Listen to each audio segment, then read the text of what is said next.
हम हमारे परमेश्वर का प्रभु यीशु मसीह का धन्यवाद करते हैं, प्रभु ने हमें सुंदर मौका दिया। जैसा मैंने कहा, आज एक विशेष दिन है, एक ऐसा दिन जो पूरी दुनिया में सेलिब्रेट किया जाता है। इस दिन को पुनरुत्थान के दिन के विषय में जाना जाता है। आज के दिन हमारे प्रभु यीशु मसीह ने मरे हुए में से जी उठ करके मरे हुए में से जी उठने की प्रथा को चलाया। मरे हुए में से जी उठ करके मरे हुए में से जी उठने की प्रथा को चलाया और ये प्रूव किया कि मरे हुए सिर्फ मरे हुए नहीं रह जाते, वरन मरे हुए जी उठते हैं। आप प्रभु पर विश्वास करते करते अपने जीवन का अंत करेंगे, या आप प्रभु को ना जानते हो तो भी अपने जीवन का अंत करेंगे। एक दिन पुनरुत्थान सबका होना है, चाहे वो विश्वासी हो या वो गैर विश्वासी हो। एक दिन हर एक व्यक्ति को मरे हुए में से जी उठ करके प्रभु के पास जाना है और प्रभु के सम्मुख में न्याय के लिए खड़ा होना है। समझ सभी? आज पुनरुत्थान का दिन हम मानते हैं। आज रेजरेक्शन डे है। आज यीशु मसीह का मरे हुए में से जी उठने का दिन है। और जो आज का दिन है, ये दिन हम विश्वासियों के लिए एक बहुत बड़ी आशा का दिन है। हम हर एक के लिए क्या है? बहुत बड़ी आशा का दिन है। आप में से कितने लोग कब्रिस्तान गए? जब किसी की चर्च में डेथ हो गई, कितने लोग कब्रिस्तान गए? खास तौर से कब्रिस्तान में जब जाते हैं, वहां पर जब रियल सर्विस होती है, उस समय में कुछ वचनों को जरूर बोलते हैं। और उसमें से एक वचन क्या है कि हम जो जीवित हैं, हम मरे हुए से कभी आगे नहीं बढ़ पाएंगे। हम क्या करेंगे? जब परमेश्वर का पुनरुत्थान होगा, प्रभु जब अपने लोगों का पुनरुत्थान करेगा, तो मरे हुए में से जी उठाएगा, और अगर हम नहीं मरे तो हम बदल जाएंगे। हमारा शरीर अलग तरह का शरीर हो जाएगा, और जो मरे होंगे उनका भी अलग तरह का शरीर हो जाएगा, और हम सब इकट्ठे होकर परमेश्वर के पास जाएंगे। और हम न्याय के दिन जब प्रभु हमारा न्याय करेगा और हमें अपने अपने वचन के अनुसार पाएगा, अपने नियमों के अनुसार पाएगा, तो हम अनंत काल के लिए परमेश्वर के साथ रहेंगे। हालेलुया। परंतु और लोगों के पास ये आशा नहीं है। ये आशा और जाति और धर्म के लोगों के पास नहीं है। हम विश्वासी क्यों भाग्यशाली हैं? क्योंकि पहली बात, हमारे पास एक जीवित परमेश्वर है। दूसरी बात, हमारे पास एक जीवित आशा है, ये कि अगर हमारा प्रभु मरे हुए में से जी उठा, तो वो जब आएगा, आगमन जब उसका दूसरा आगमन होगा, तो वो हमें भी, जो मर गए हैं उनको भी उठाएगा, और जो जीवित हैं उनको भी बदलकर अपने साथ ले जाएगा।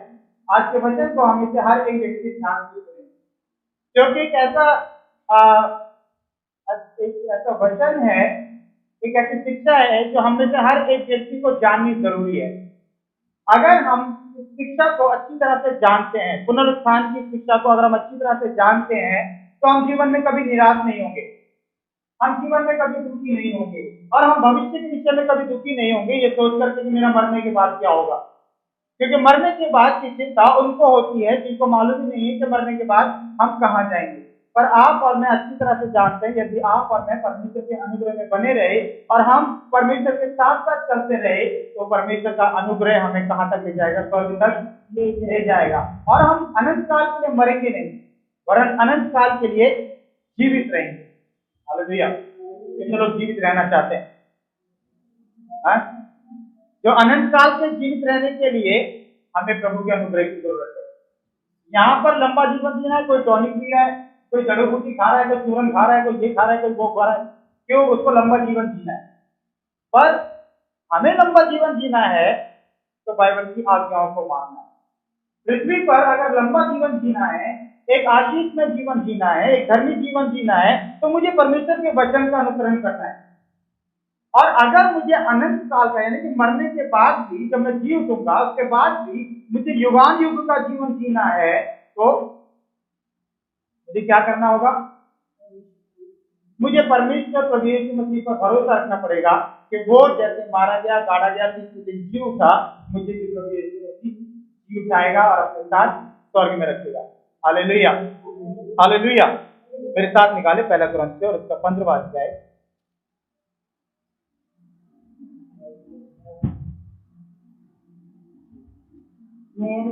आज का जो संदेश है उसका टॉपिक है वो यही है, पुनरुत्थान एक जीवित आशा। पुनरुत्थान एक जीवित आशा। पहला कुरिन्थियों 15वां अध्याय पहले वचन से पढ़ें हेडिंग के साथ। मसीह का पुनरुत्थान। हे भाइयों, हाँ, वही सुसमाचार बताता हूँ जो पहले सुना चुका हूँ। हे भाइयों, मैं तुम्हें वही सुसमाचार बताता हूँ जो पहले सुना चुका हूँ। अंगीकार भी किया था। हाँ, और जिसमें तुम उससे सुनो। हाँ, उसी के द्वारा हमारा उद्धार भी होता है, यदि उस सुसमाचार को जो मैंने तुम्हें सुनाया था स्मरण रखते हो। अगर उस सुसमाचार को जो मैंने तुम्हें सुनाया था स्मरण रखते हो, नहीं तो तुम्हारा विश्वास करना क्या हो जाएगा? व्यर्थ हो जाएगा। अगर तुम उसको स्मरण रखते हो तो तुम उद्धार पाए हुए हो, पर अगर तुम उसको भूल गए हो तो तुम्हारा विश्वास करना व्यर्थ होगा।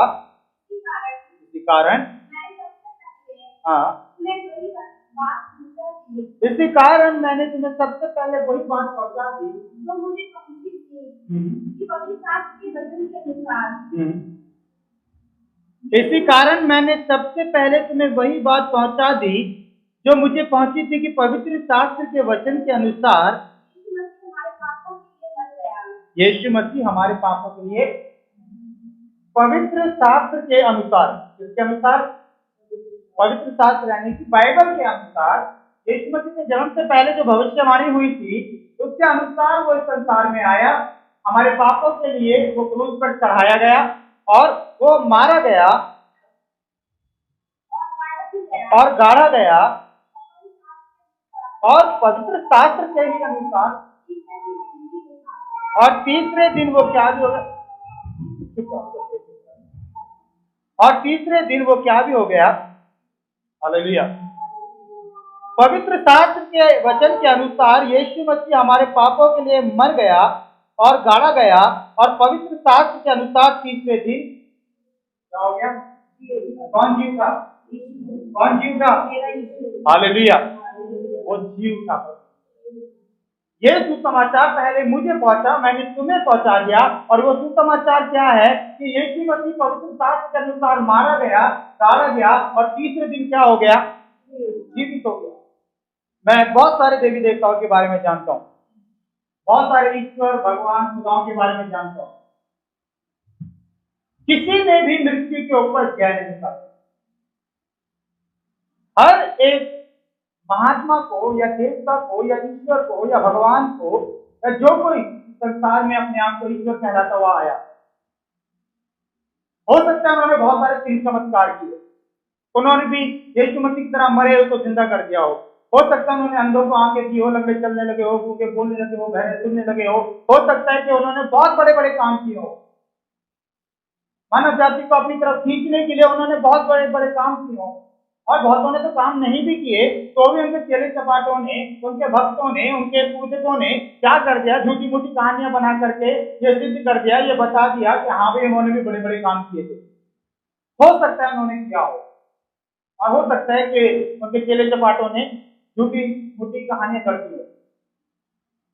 पर कोई भी व्यक्ति, कोई भी जो आपसे पहले ईश्वर बनकर के आया, किसी को भी मृत्यु पर विजय नहीं मिली। हर एक व्यक्ति को मृत्यु ने निगल लिया। हर एक ईश्वर भगवान जो भी कोई आया उनको क्या कर लिया? मृत्यु ने निगल लिया। उन सबको मृत्यु खा गई। कुछ लोग बोलते हैं नहीं वो मरे नहीं थे, उन्होंने समाधि ले ली। क्या ले ली? उन्होंने समाधि लिया यार, वो मरे थोड़ी हैं। अच्छा उनको निकाल के देखो, अभी जिन्होंने समाधि ली होगी वो क्या है? वो जिंदा नहीं मिलेंगे अभी, शायद कंकाल भी ना मिले अभी। पर हमारे पास एक जीवित परमेश्वर है जिसका प्रमाण ये वचन है, जिसका प्रमाण आप और मैं खुद हैं, जिसका प्रमाण आगे हम और पढ़ेंगे कि यीशु मसीह किस प्रकार से ना कि सिर्फ मारा गया, गाड़ा गया, जीव था, पर किस प्रकार से उसने अपने आप को लोगों पर प्रकट भी किया। वो परमेश्वर, महान परमेश्वर है। मृत्यु का यीशु मसीह के ऊपर कोई वश नहीं चला और यीशु मसीह ने मृत्यु को कुचल दिया। मनुष्य की सबसे बड़ी दुश्मन कौन है मालूम? मृत्यु। मनुष्य का मृत्यु के ऊपर कोई वश नहीं चलता, किसी का भी मृत्यु के ऊपर कोई वश नहीं चलता। परंतु जैसे कभी यीशु मसीह मरे में से जी उठा और मृत्यु को समाप्त कर दिया, उसी प्रकार से आप और मैं एक जीवित आशा लेकर के जी सकते हैं कि जब प्रभु यीशु मसीह आएगा मुझे भी मरे हुए में से जी उठाएगा। आगे हम परमेश्वर के और वचनों को पढ़ेंगे। और जैसा आज एक बहुत खास दिन है, हमारी जीवित आशा है, पुनरुत्थान एक जीवित आशा है, पुनरुत्थान एक जीवित आशा है। आगे इसी को पढ़ेंगे। और जब वो जी उठा, वो कैफा यानी पतरस को, और तब वो 12 लोगों को दिखाई दिया, फिर वो 500 से अधिक। हालेलुया। जब यीशु मसीह जी उठा तो वो पहले कैफा यानी पतरस को दिखाई दिया, और उसके बाद 12 चेलों को दिखाई दिया, और उसके बाद 500 से अधिक भाइयों को एक साथ दिखाई दिया, जिनमें से बहुत से अब तक जीवित हैं और पर कुछ हो गए। कितने लोगों को दिखाई दिया? कितने लोगों को? अब एक आध को दिखाई देता तो सोचता है भूत है, भूत है, भूत है, क्या बोलता? एक को दिखाई देता, दो को दिखाई देता, 4-5 को भी दिखाई देता तो क्या सोचते लोग? हमने भूत देखा, हमने यीशु मसीह का भूत देखा। लोग ऐसा सोच सकते थे।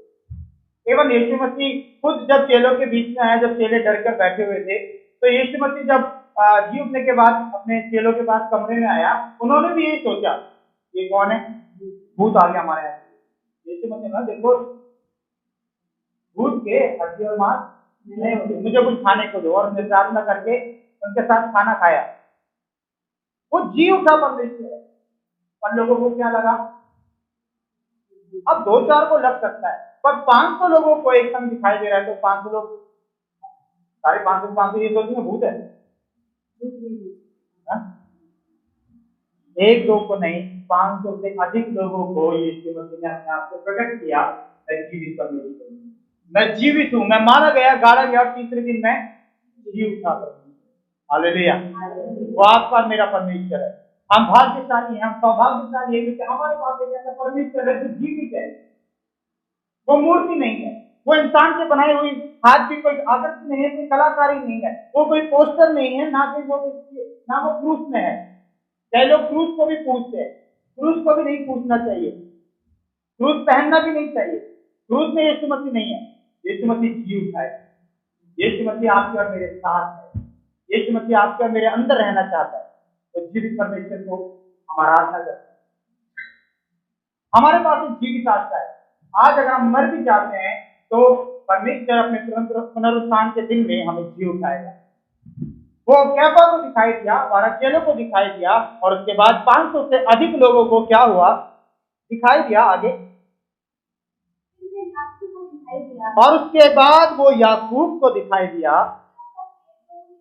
और तब वो सब प्रेरितों को दिखाई दिया, यानी और यीशु मसीह के 12 चेलों के अलावा और भी जो इसके शिष्य थे उनको भी दिखाई दिया, और सबके बाद मुझको भी दिखाई दिया। हालेलुया।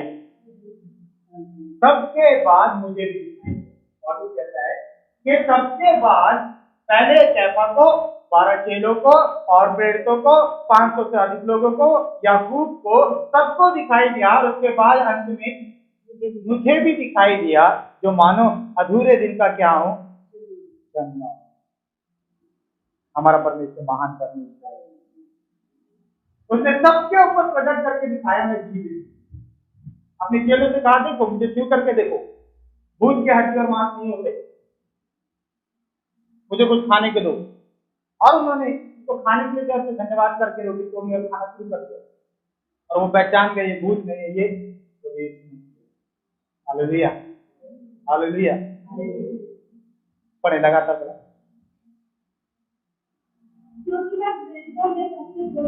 क्योंकि मैं प्रेरितों में सबसे छोटा हूँ, मैं प्रेरित कहलाने के योग्य भी नहीं हूँ,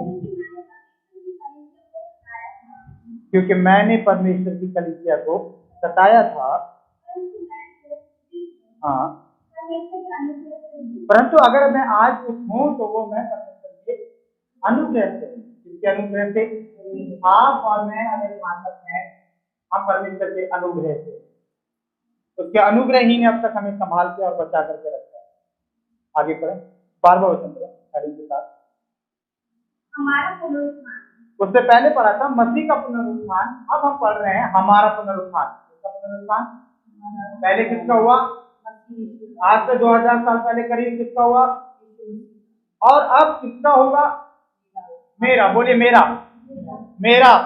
अरे जोर से बोलो, उतना नहीं है कि तुम मरे हुए में से, तुम्हें नहीं चाहिए कि तुम मरे हुए में से जी उठ करके प्रभु के साथ जाओ। जोर से बोलो, मेरा पुनरुत्थान। और इससे पढ़ें, और इसके जबकि और इसमें जबकि मसीह में प्रचार किया जाता है कि मरे हुए में से जी उठा, तो तुम में से कैसे कितने कह सकते हैं कि मरे हुओं का पुनरुत्थान है ही नहीं? तुम में से कैसे कोई कह सकते हो भाई मरे हुए में से पुनरुत्थान है ही नहीं?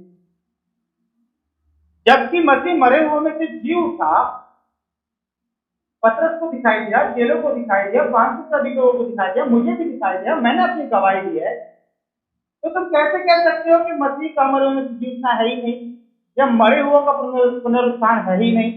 तुम कैसे कह सकते हो? यदि मरे हुओं का पुनरुत्थान है ही नहीं, अगर मरे हुए लोगों का पुनरुत्थान है ही नहीं, तो मसीह भी नहीं जी उठा। हाँ, और यदि मसीह नहीं जी उठा, और यदि मसीह नहीं जी उठा, तो हमारा प्रचार करना भी व्यर्थ है। यदि मरे हुओं का पुनरुत्थान है ही नहीं, तो मसीह भी नहीं जी उठा, और यदि मसीह नहीं जी उठा, तो हमारा प्रचार करना भी व्यर्थ है, और तुम्हारा विश्वास करना भी क्या है? हम यहाँ पर क्यों है? हम यहाँ पर क्यों है? बताइए, हम यहाँ पर क्यों है? भाई यहाँ पर होने का कुछ तो कारण है, कलीसिया में बैठने का कुछ तो कारण है। हम क्यों यहाँ पर बैठे हुए हैं? अगर यीशु मसीह भी अन्य के समान आता, मरता और मर करके दोबारा जीवित ना होता, तो हम यहाँ पर नहीं होते। हम यहाँ पर नहीं होते। बेशक अगर यीशु मसीह क्रूस पर मर करके कब्र में गाड़ दिया जाता और हमेशा वहीं रहता, तो आज हम यहाँ पर नहीं होते, क्योंकि यीशु मसीह की भी गिनती उन सब में हो जाती जो जो मरे हुए से जी उठते नहीं है, अन्य देवी देवताओं के समान हो जाता, पर वो परमेश्वर था। मृत्यु का यीशु मसीह के ऊपर कोई वश नहीं चला, जिससे यीशु मसीह मृत्यु के सर को कुचल करके मरे हुए में से जी उठा। तो कोई कैसे कह सकता है कि मरे हुए का पुनरुत्थान नहीं है? कोई कैसे कह सकता है? कोई आपसे अगर बोलता है, आपके पास क्या आशा है आप प्रभु के पास आए, आप उनसे एक चीज बोलेगा, मेरे पास इस संसार में रहते हुए प्रभु यीशु मसीह में आशा है, और जब मैं यहाँ से मर कर जाऊंगा या जाऊंगी, परमेश्वर के साथ स्वर्ग में भी मेरे लिए आशा है। हमें आगे बढ़े।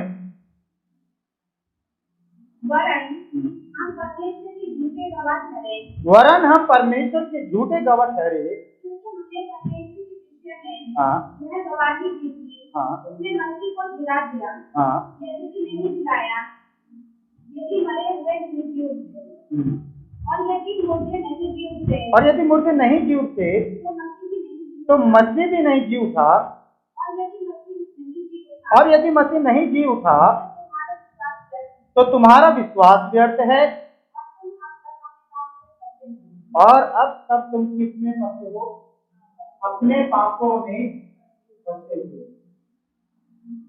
अगर मसीह मरे हुए में से नहीं जी उठा, तो तुम ये विश्वास नहीं करते हो कि यीशु मसीह मरे हुए में से जी उठा या हमारा भी पुनरुत्थान होगा, तो तुम अभी तक अपने पापों में फंसे हुए हो। क्या हम अपने पापों में फंसे रहे? क्या आप फंसे रहना चाहते हैं? पर हमारे पापों का अंत करने के लिए यीशु मसीह जी उठा। हम धर्मी क्यों ठहरते हैं? उसके लहू ने हमें धर्मी ठहराया है, और उसके जी उठने ने हमें ठहराए रखा है। उसके जी उठने ने हमें क्या किया है? ठहराए रखा है। आगे लिखा है, हाँ वे भी नष्ट हो गए, हाँ यदि हम केवल इसी जीवन में मसीह से आशा रखते हैं तो हम सब मनुष्यों से अधिक अभागी लोग हैं। सब लोग बोले तो सब लोग जो संसार के लोग हैं, हम उन लोगों से क्या हैं, अभागे लोग हैं, क्योंकि हमारे पास जो आशा थी वो निराशा में बदल गई है। क्योंकि हमारा मानना अगर ये है कि मरे हुए जी नहीं उठते तो हमारे पास तो जीवित आशा नहीं है।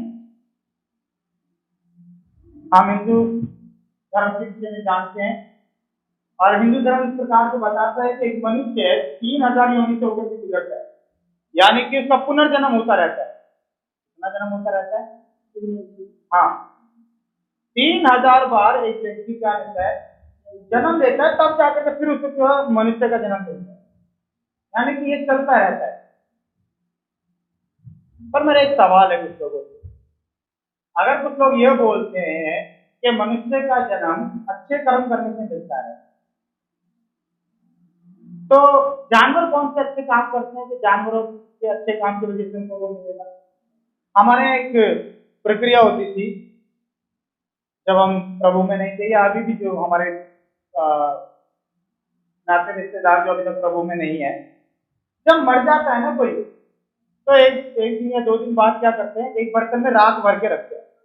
आपके यहाँ भी होता होगा, वो राख भर के रखते हैं, उसको ढक देते हैं और उसको बाद में खोल करके देखते हैं, और उनका मानना यह है कि जिस जानवर का पैर बना हुआ मिलेगा, किसी का भी पैर बना हुआ मिलेगा, वो बंदा अगले जन्म में वो ही बनेगा। क्या होगा? अब आपने या मैंने कुछ चुनिंदा जानवरों के या पक्षियों के बारे में जानते हैं, पर अनगिनत पक्षी, अनगिनत जानवर, अनगिनत, एक मतलब आप और मैं सोच भी नहीं सकते ऐसी ऐसी सृष्टि को परमेश्वर ने बनाया। मैं एक दिन राजवीर अंकल जी से मिला, उनको कबूतर पालने का शौक है। मैं उनसे पूछ रहा था इनकी कितनी प्रजाति होती है, उन्होंने बोला 8500 प्रकार के कबूतर होते हैं। कितने प्रकार के? 8500 के 8500 प्रकार की जाति किसकी पाई जाती है? सिर्फ कबूतर की। अब सोचिए कि कबूतर 8500 प्रकार की जाति पाए जाते हैं, तो और प्रकार के क्या करेंगे? पर हमारे यहाँ जो अंधविश्वास है, वो अंधविश्वास क्या है कि जिस पक्षी का या जिस जानवर का पैर बना हुआ होगा वही वो बंदा अगला जन्म में लेगा। क्या आपको सारे दुनिया में जितने भी पक्षी और जितने भी जानवर हैं सबके पैरों की पहचान है? सबके पैरों की पहचान है। और मैं कहता हूं कि सिर्फ वो चील कौवे या छोटे मोटे जानवर का क्यों आता है, कभी हाथी का पैर क्यों नहीं आता उसमें? आप छोटे से बर्तन में क्या करते हैं, ये सोचते हैं कि हाँ इसमें जिसका पैर छपेगा अगले जन्म में वो बंदा वही बनेगा। मैं कह रहा हूँ कि डायनासोर का पैर क्यों नहीं आया अब तक? आना चाहिए ना। क्या डायनासोर नहीं बन सकता मरा हुआ व्यक्ति? या अब तक किसी का जो थाली में या परात में अब तक हाथी का पैर क्यों नहीं आया, जिराफ का पैर क्यों नहीं आया? चींटी का भी आता होगा चींटी का भी आता होगा, नहीं आता? हम सब अब से पहले अंधविश्वास में जी रहे थे, इस आशा में मरेगा कुछ और बन जाएगा, मरेगा तो कुत्ता बिल्ली कुत्तो बनेगा, अच्छे काम करेंगे तो हाँ भाई चलो उम्मीद है कुछ ऐसा जानवर बन जाए जिसको लोग पूजा करते हो। और अगर घटिया आदमी होगा, कोई ऐसे चाल चलन जिसका बिगड़ा होगा, बहुत ही नीच किस्म का आदमी होगा, जो पक्का ही कुत्ता बनेगा, पक्का ही कुछ ना कुछ, मतलब जो घटिया किस्म का जो वो होता है ना, बोलते हैं ना अशुद्ध पशु पक्षी बनेगा। पर ये उन लोगों की सोच है, पर हमारी सोच क्या है? हमारी सोच नहीं है, ये हमारा यकीन है परमेश्वर का वचन हमारे पास है, और वो वचन हमें क्या बताता है, क्या सिखाता है? हमारे पास एक जीवित आशा है। यदि हम केवल इसी जीवन में मसीह से आशा रखते हैं तो हम सब मनुष्य से अधिक अभागे लोग, परंतु हमें ना सिर्फ इस जीवन में वरन इसके बाद के जीवन में भी क्या है, मसीह में आशा है। आपको आशा है? आपको आशा है? हमारे मुस्लिम भाई इस प्रकार से कहते हैं कि जब हम यहाँ मर जाएंगे, जन्नत में जब जाएंगे तो हमें हूर मिलेंगी, परियां मिलेंगी, कौन मिलेंगी? हाँ, ऐसा कुछ नहीं है, ठीक है। स्वर्ग में परिणाम की कोई चीज नहीं है, वहां सबके सबका रूप बदल जाएगा, हम सब बदल जाएंगे और हम सब परमेश्वर की समानता में वहां पर क्या करेंगे, अपने जीवन को व्यतीत करेंगे, परमेश्वर की आराधना स्तुति महिमा करते हुए। यहाँ पर इतनी सारी परियों के चक्कर में आदमी का ईमान भ्रष्ट हो जाता है, वहां पर भी जाकर के परियां होंगी तो यहाँ पर ही इतना इतना कलेश चल रहा है, यहाँ पर उनको चैन से नहीं रहने दे रहे, औरतों को, लड़कियों को, बहनों को चैन से नहीं रहने दे रहे, वहां पर परियों को चैन से रहने देंगे, वहां तो और भ्रष्ट कर देंगे, वहां तो और सोच में, यहाँ तो आपको मरना तो है नहीं दोबारा, तो अब तो और जो मर्जी करो, पर ऐसा नहीं है। वहां हम सब बदल जाएंगे, वहां ना स्त्री होगी और ना वहां कोई पुरुष होगा, वहां हम सब बदल करके आत्मिक रूप से वहां पर रहेंगे। Hallelujah, hallelujah. आगे बढ़े। परंतु सचमुच मसीह बुद्धों में से, हालेलुया, आपका परमेश्वर, मेरा परमेश्वर प्रभु यीशु मसीह मुर्दों में से जी उठा है, सचमुच वो जी उठा है, और जो सो गए हैं, आमीन, और जो सो गए हैं उन लोगों का पहला फल है। हमारे यीशु मसीह क्या है? पहला फल है, और उसके बाद जो दूसरे फल होने वाले हैं वो दूसरे आगमन पर होंगे।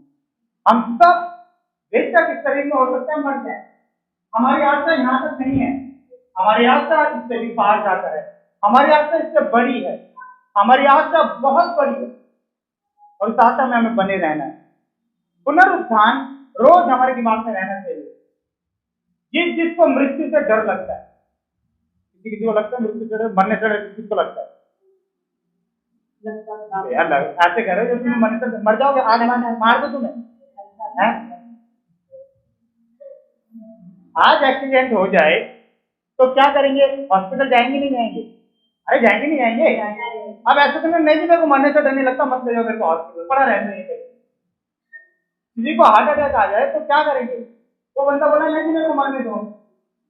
सबको जीने की इच्छा है, सब जीना चाहते हैं, पर मौत का डर नहीं होना चाहिए, हमें जीवित आशा है। और वो जीवित आशा क्या है कि अगर आज मैं मर भी गया तो मुझे क्या करेंगे? जीवित करेंगे, और जीवित करके मुझे अपने साथ रखेंगे। हालेलुया। ओके, इसी का 50वां वचन पढ़ें। हे भाइयों, मैं यह कहता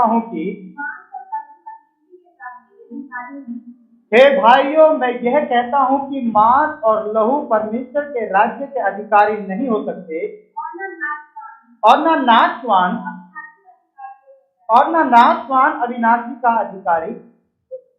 यानी कि अगर आपको और मुझको स्वर्ग में जाना है तो इस देह से उद्धार पाना है, इस देह को हमें यहीं छोड़ करके, इस नाशवान शरीर को यहीं छोड़ करके हमें दूसरे देह धारण करनी पड़ेगी। परमेश्वर में दूसरी देह देगा, जिस देह को लेकर के हम परमेश्वर के सम्मुख में जाएंगे। और ना अविनाशी पर क्या हो सकता है? अधिकारी हो सकता है। अविनाशी क्या है? अविनाशी अर्थात जिसका नाश नहीं हो सकता। दो ही अविनाशी चीजें हैं, पहला परमेश्वर जिसका नाश नहीं हो सकता, दूसरी हमारी आत्मा। दो ही चीजें अविनाशी हैं, दो ही चीजें अविनाशी हैं, पहला परमेश्वर और दूसरा हमारी आत्मा। इस आत्मा को ना कोई मार सकता है, ना कोई काट सकता है, ना कोई जला सकता है, ना कोई बर्बाद कर सकता है। परमेश्वर अविनाशी है और हमारी आत्मा भी अविनाशी है। इस आत्मा को कोई नुकसान नहीं पहुंचा सकता। ये शरीर आत्मा के ऊपर कंट्रोल नहीं करना चाहिए, ना शैतान भी विनाश, उसका भी विनाश हो जाएगा। कोई भी चीज हमारी आत्मा पर कंट्रोल नहीं करनी चाहिए। ना हम अपने आत्मा को अपने तरीके से चलाएं, ना हम किसी और को अपनी आत्मा को उसके कंट्रोल में दें, ना शैतान को, ना इंसान को, ना हम अपने अनुसार जीवन को जिए, वरन हम अपनी आत्मा को अपने परमेश्वर की आत्मा के अनुसार जीते, ताकि हम इस आत्मा को परमेश्वर के सम्मुख में जब ले जाते हैं तो उसका उद्धार हो। हालेलुया।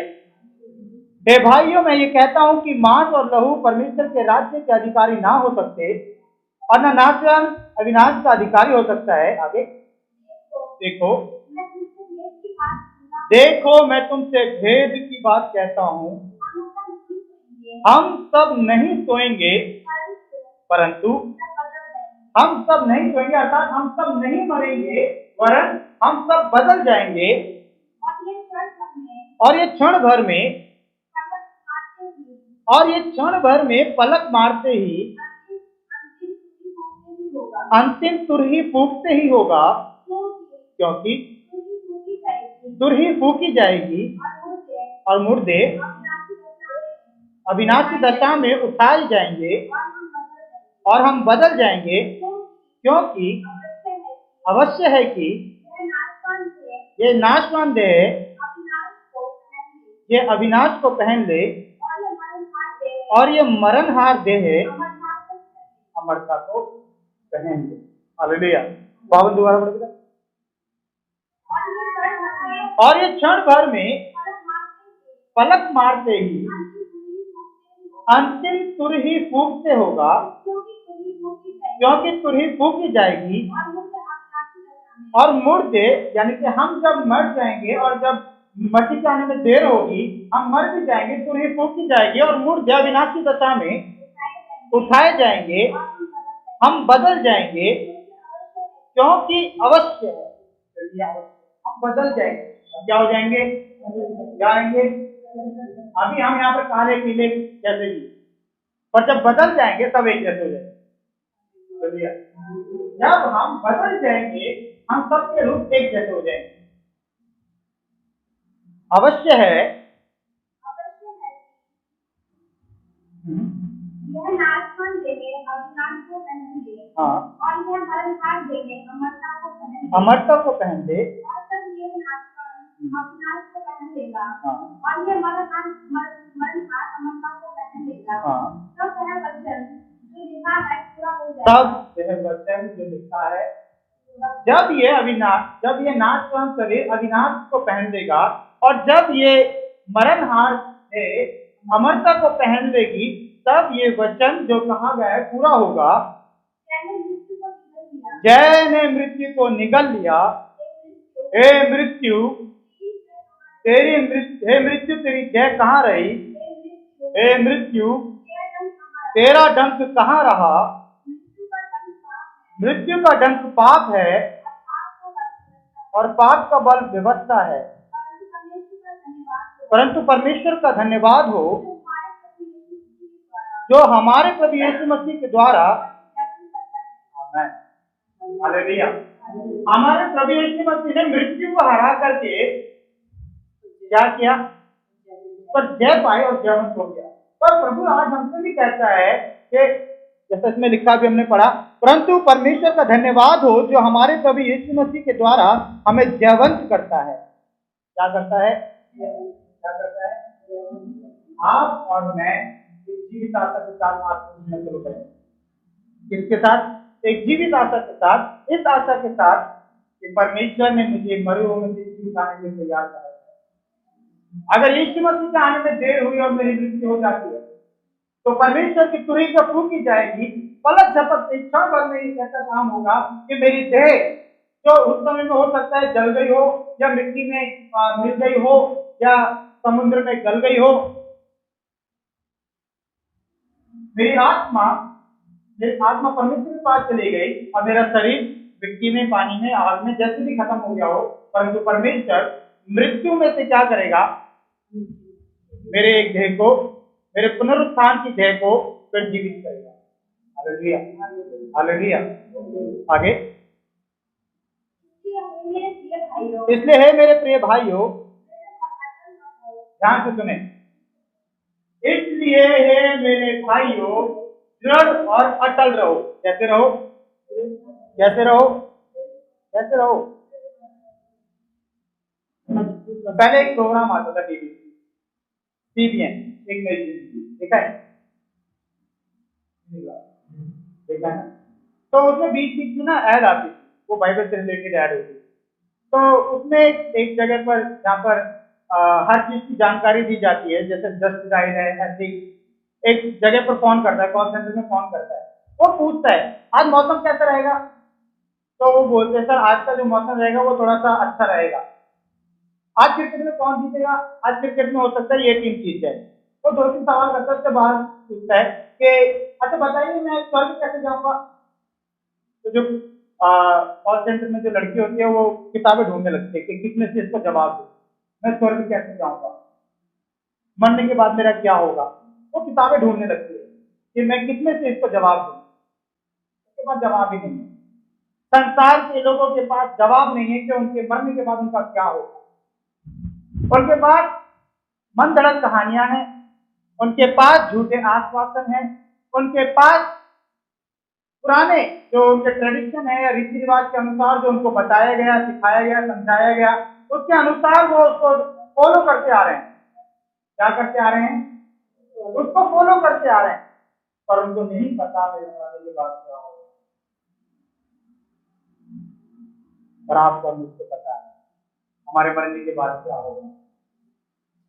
पर मैं ये भी चाहता हूं आप लोगों से, जो काम हम करते हैं आप भी करें, कनिष्ठा करें कि आप जाकर के दूसरे लोगों को भी बताएं कि मरने के बाद भी हमारे लिए एक आशा है। इस संसार में हम बड़े दुख और कलेश और बड़े परेशानी के साथ अपने जीवन को जी सकते हैं। हो सकता है नाना प्रकार की समस्याएं हमारे जीवन में हो सकता है बहुत सारी बीमारियां, कमजोरियां, निर्बलताएं, गरीबी, लाचारी, महामारी, बहुत कुछ हमारे जीवन में है, पर मसीह यीशु में एक आशा हमें। प्रभु का दास कहता है इसलिए हे मेरे प्रिय भाइयों दृढ़ और अटल रहो और प्रभु के काम में सर्वदा बढ़ते जाओ, क्योंकि ये जानते हो कि तुम्हारा परिश्रम प्रभु में व्यर्थ नहीं है। तुम्हारा परिश्रम प्रभु में व्यर्थ नहीं है। आपका और मेरा परिश्रम परमेश्वर में व्यर्थ नहीं है। वो परमेश्वर है, वो महान परमेश्वर है। आप में से बहुत सारे लोग इस वचन को आज पहली बार सुन रहे हैं, और जो सुन रहे हैं मैं चाहता हूं कि आप इसको गंभीरता से लें और एक नई उमंग और एक नई आशा से आप भर जाए। मैं एक किताब पढ़ रहा था और उस किताब में मुझे बहुत अच्छा लगा, रिचर्ड ब्रूमब्रेंट, और उन्होंने अपनी किताब में लिखा टॉर्चर फॉर क्राइस्ट में, उन्होंने इस प्रकार से लिखा कि वो अपने साथ घटी हुई घटना को बताते हैं, और वो कम्युनिस्ट लोगों के बीच में समाचार सुनाते थे बड़े छुप कर, क्योंकि वो लोग बड़े कट्टर थे और विश्वासियों को मारते थे, ढूंढ ढूंढ के मारते थे। पर फिर भी वो हिम्मत दिखा करके परमेश्वर की आत्मा से प्रेरणा पा करके क्या करते थे, लोगों को सुसमाचार सुनाते थे। एक दिन उनकी मुलाकात एक कर्नल से होती है, एक ऐसे व्यक्ति से जो पद में बहुत बड़ा है, और उसके मन में एक बात थी कि हम एक सच्चे परमेश्वर को स्वीकार करें। किसी के द्वारा उनको उसका कॉन्टेक्ट मिलता है और वो कर्नल से मिलते हैं, उसको अपने घर बुलाते हैं और उसको यीशु मसीह के बारे में सुसमाचार सुनाते हैं और बताते हैं कि यीशु मसीह आज से 2000 साल पहले करीब इस संसार में मानव रूप में आया, और यीशु मसीह ने इस संसार में बिना पाप के अपने जीवन को दिया। यीशु मसीह ने इस संसार में भलाइयां की, अंधों को आंखें दी, लंबे चलने लगे, क्योंकि बोलने लगे, गहरे सुनने लगे, मरे हुए को परमेश्वर ने क्या कर दिया, जिंदा कर। यीशु मसीह प्रेम करने वाला परमेश्वर है, यीशु मसीह क्षमा करने वाला परमेश्वर है। जब ऐसी बातों को उस कर्नल ने सुना, वो खुशी से झूम उठा, वो बहुत खुश हुआ, वो बहुत आनंदित हुआ। उसने कैसे बड़े बड़े काम किए, उन सारी बातों को सुन करके कर्नल क्या हो गया, खुश हो गया, उत्साहित हो गया। पर उन्होंने जब आगे बताया, आगे बताते हुए उन्होंने कहा, और एक दिन यीशु मसीह को उनके विरोधियों ने पकड़ लिया और उन्हें क्रूज पर टांग कर जान से मार दिया। तो कर्नल ने सुना और वो टूट गया, और वो बच्चे की तरह क्या करने लगा, वो रोने लगा। इतना बड़ा आदमी कर्नल क्या करने लगा, वो बुरी तरह से रोने लगा, और उसने कहा मैंने एक जीवन में पहली बार एक ऐसे ईश्वर को पाया, परमेश्वर को पाया। हमें परमेश्वर है ही नहीं ऐसा करके जीवन भर सिखाते रहे, और जीवन के इस समय में आकर के, इस उम्र में आकर के जब मैंने परमेश्वर को पाया, वो भी क्या हो गया, क्रूज पर चढ़ाकर मार दिया गया। वो बुरी तरह से वो रोने लगे। परमेश्वर के अंदाज को भी बुरा लगा, मैंने इसको ऐसा क्यों बताया। पर उन्होंने बात वहां पर खत्म ना करके उन्होंने आगे कहा, आप निराश मत होइए, यीशु मसीह मारा गया, गाड़ा गया और तीसरे दिन जिंदा हो गया। हालेलुया। और जब उस कर्नल ने यह सुना कि यीशु मसीह मारा गया, गाड़ा गया, तीसरे दिन जी उठा, वो जोर से उठा, जोर से चीखने और चिल्लाने लगा और कहने लगा, मेरा यीशु मसीह जिंदा है, जिस परमेश्वर को मैंने पाया वो जिंदा परमेश्वर है। हालेलुया। वो मर नहीं सकता, वो किसी भी रीति से खत्म नहीं हो सकता, वो एक अविनाशी परमेश्वर है। मेरा परमेश्वर जीवित है, मेरा परमेश्वर जिंदा परमेश्वर है, मेरा परमेश्वर एक महान परमेश्वर है, वो एक जीवित परमेश्वर है।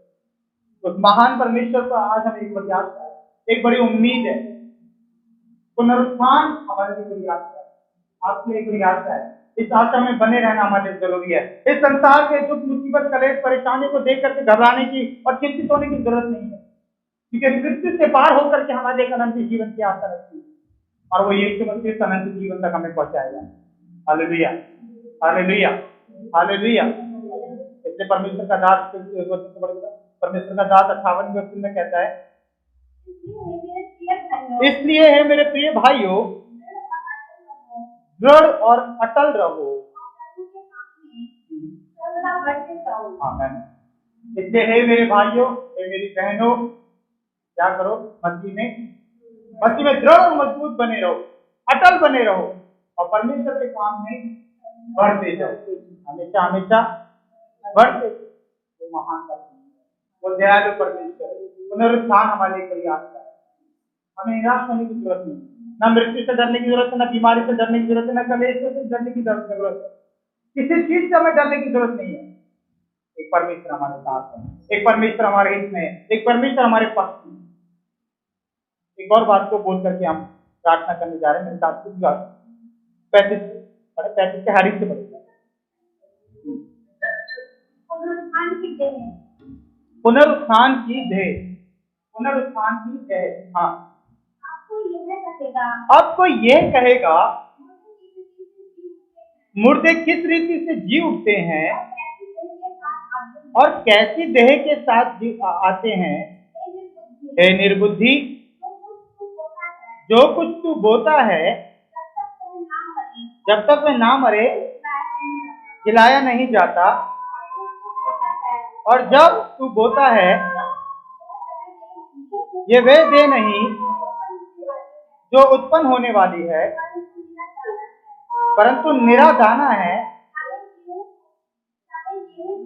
चाहे गेहूं का, चाहे किसी और का, चाहे किसी और अनाज का, परंतु परमेश्वर अपनी इच्छा के अनुसार उसको देह देता है। हर एक बीज को उसकी विशेष देह है। सब शरीर एक समान नहीं। हाँ, सब शरीर एक समान नहीं। मछली का शरीर पढ़े, मनुष्य का शरीर और है, पशुओं का शरीर और है, पक्षियों का शरीर और है, मछलियों का शरीर और है, स्वर्गीय देह है और पार्थिव देह भी है। स्वर्गीय देहों का तेज और है और पार्थिव का और, सूर्य का तेज और है, चांद का तेज और है, तारागणों का तेज और,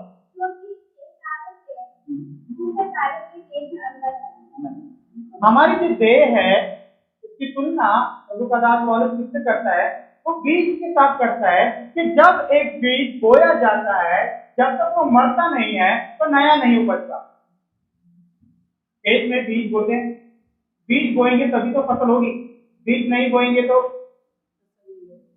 अगर हमें परमेश्वर के आगमन में, यीशु मसीह के आगमन के समय में एक बड़ी कटनी को काटने देने के लिए तैयारी करनी है, तो जरूरी है कि हम देह में बोए जाएं और आत्मा में पुनरुत्थान के दिन में काटे जाएं। हम शरीर के रूप में क्या किए जाए? बोए जाए। हमारी मृत्यु क्या है? एक बोना है। जैसे बीज बोया जाता है, हमारी मृत्यु क्या है? उस प्रकार से बोने के समान है। जब हमारी देह बोई जाती है तब पुनरुत्थान की कटनी के लिए वो तैयार की जाती है। अनाज का अपनी देह है, और पशु पक्षियों की अपनी देह है, सबका अपना अपना तेज है। हम एक बीज के समान है, जब बोए जाएंगे तब ही काटे जाएंगे। हमारा शरीर बोया जाता है, हम बोए जाते हैं और बोए जाने के बाद पुनरुत्थान के दिन क्या होगा हमारे साथ? हम परमेश्वर के अनंत काल के लिए इकट्ठे किए जाएंगे। आगे, मुर्दों का जी उठना भी ऐसा ही है। शरीर नाशवान दशा में बोया जाता है और अविनाशी रूप में जी उठता है। ये शरीर अनादर के साथ बोया जाता है और तेज के साथ जी उठता है। निर्बलता के साथ ये शरीर बोया जाता है और सामर्थ्य के साथ जी उठता है। स्वाभाविक देह बोई जाती है और आत्मिक देह जी उठती है। जबकि स्वाभाविक देह है तो आत्मिक देह। अगर आज हमारे पास एक स्वाभाविक देह है तो हमारे पास एक आत्मिक देह भी होगी और हम आत्मा में परमेश्वर के पास पहुंचाए जाएंगे। ये देह अलग प्रकार की होगी। ये अभी जैसे हमारी देह है ना, ऐसी नहीं होगी, ये तो नाशवान है। पर जब परमेश्वर के पास जाएंगे ये देह अलग देह होगी। जैसे यीशु मसीह की देह थी जो मरे हुए से जी उठा, उस देह में कोई पाप नहीं था, उस देह में क्या नहीं था? तो यीशु मसीह की पिछली देह में पाप था? यीशु मसीह के जी उठने से पहले पाप था? था, तभी तो उसको खत्म होना पड़ा। सारे जगत के पाप, हमने पिछले बार क्या गुड फ्राइडे के दिन क्या वचन सुना? यूहन्ना बपतिस्मा दाता कहता है, देखो ये परमेश्वर का मेमना है जो जगत के पापों को अपने ऊपर उठा लिया जाता है। उसकी पुरानी देह में क्या था? पाप था, पर उसके पुनरुत्थित देह में पाप नहीं था। ऐसे हम भी होंगे, हमारे अंदर कोई पाप नहीं होगा, हमारे अंदर कोई बुराई नहीं होगी। परमेश्वर सारी गंदगी मनीषाओं को दूर करके पुनरुत्थित देह को उठाएगा और अपने साथ रखेगा। आमीन, हालेलुया। हमारे पास एक जीवित आशा है और लोगों के पास नहीं है, और जाति और धर्म के पास नहीं है। पर हर जाति और धर्म के लिए सुसमाचार है। हर धर्म के और हर जाति के लोगों के लिए सुसमाचार है कि वो एक जीवित और सच्चे परमेश्वर पर विश्वास करें, एकमात्र यीशु मसीह पर विश्वास करें और विश्वास करके वो क्या करें? मरे हुए में से जी उठने के पुनरुत्थान के लिए अपने आप को तैयार करें। ये पुनरुत्थान जो अनंत काल के लिए परमेश्वर के सम्मुख में हमें रखेगा, सिर्फ यीशु मसीह के द्वारा ही उपलब्ध है। आप यीशु मसीह के द्वारा ही संसार भर में पापों से मुक्ति पा सकते हैं, अपने पापों से उद्धार पा सकते हैं और यीशु मसीह के द्वारा ही अपने मृत्यु की देह को भोग करके पुनरुत्थान वाली देह को पा सकते हैं। सब अपनी आंखें बंद करें, अपने अपनी आंखों को सब बंद करें। हमारा परमेश्वर भला है, हमारा परमेश्वर भला है। आज एक महान दिन है और इस महान दिन में हमें एक महान आनंद, जैसे हमारा परमेश्वर मरे हुए में से जी उठा, हमारा प्रभु यीशु मसीह मरे हुए में से जी उठा। जब सूर्य की फूटी जाएगी मैं भी मरे हुए में से जी उठूंगा और अपने परमेश्वर के साथ अब से लेकर अनंत काल तक जीवित रहूंगा। हम सब प्रार्थना करें, सब अपनी आंखों को बंद करें, अपने अपने स्थानों पर सब खड़े हो जाए।